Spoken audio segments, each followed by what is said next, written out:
আসসালামু আলাইকুম রহমতুল্লাহ। আজকে আমি আপনাদেরকে দেখাবো ৫ নম্বর দিনে ব্রয়লার বাচ্চাকে কিভাবে সঠিকভাবে রানীক্ষেত ভ্যাকসিন দিবেন এবং পুরো প্রক্রিয়াটা আমি নিজে আজকে করেছি, সেগুলো ধাপে ধাপে দেখাবো। এই ভিডিওটা নতুন খামারিদের জন্য অনেক গুরুত্বপূর্ণ হবে, কারণ রানীক্ষেত ভ্যাকসিন সঠিক মতো না দিলে বাচ্চা বাঁচানো কঠিন হয়ে যায়। আজকে আমি ভ্যাকসিন নিয়ে এসেছি সরকারি অফিস থেকে। সরকারি ভ্যাকসিন সাধারণত মানসম্পন্ন হয়, কিন্তু তারপরে বোতলের লেবেল, মেয়াদ, প্যাকেট ঠিক আছে কিনা অবশ্যই চেক করা জরুরি। এক বোতল ভ্যাকসিন আমি ৩ মিলি পরিষ্কার ঠান্ডা পানির সঙ্গে মিশিয়ে নিয়েছি। এটা ১০০টি পাখিকে পর্যন্ত দেওয়া সম্ভব। আজকে আমাদের খামারে ৪৫টা ব্রয়লার মুরগি, ৪০টা কোয়েল পাখি, মোট ৮৫টা পাখিকে আমি আজ এই ভ্যাকসিন দিয়েছি।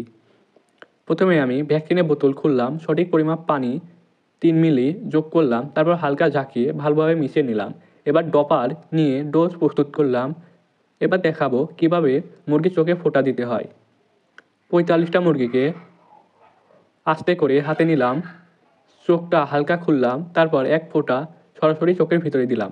চোখে দিয়ে দিলে ভ্যাকসিন দ্রুত কাজ করে এবং পাখিকে কষ্টও কম হয়।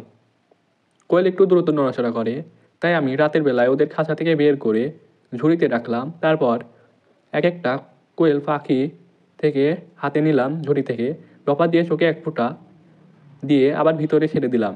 ৪০টা কোয়েলকে এভাবে দিতে খুব বেশি সময় লাগেনি, ধীরে ধীরে আস্তেভাবে করলেই হয়।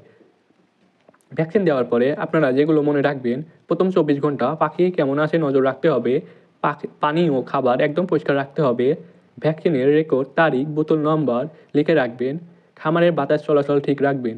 এগুলা করলে পাখি সুস্থ থাকে এবং ভ্যাকসিন ঠিকমতো কাজ করে।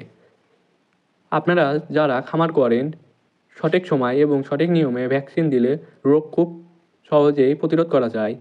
আজকে আমি আমার খামারে ৫ নম্বর দিনের বাচ্চাদের যেভাবে রানীক্ষেত ভ্যাকসিন দিলাম, আপনাদের সামনে ধাপে ধাপে দেখালাম। আশা করি আপনারা উপকৃত হবেন এবং দোয়া করি আল্লাহ আমার ও আপনাদের খামারে বরকত দান করুন, পাখিগুলো সুস্থ রাখুন এবং পরিশ্রমের রুজিকে কবুল করুন। আল্লাহ হাফেজ।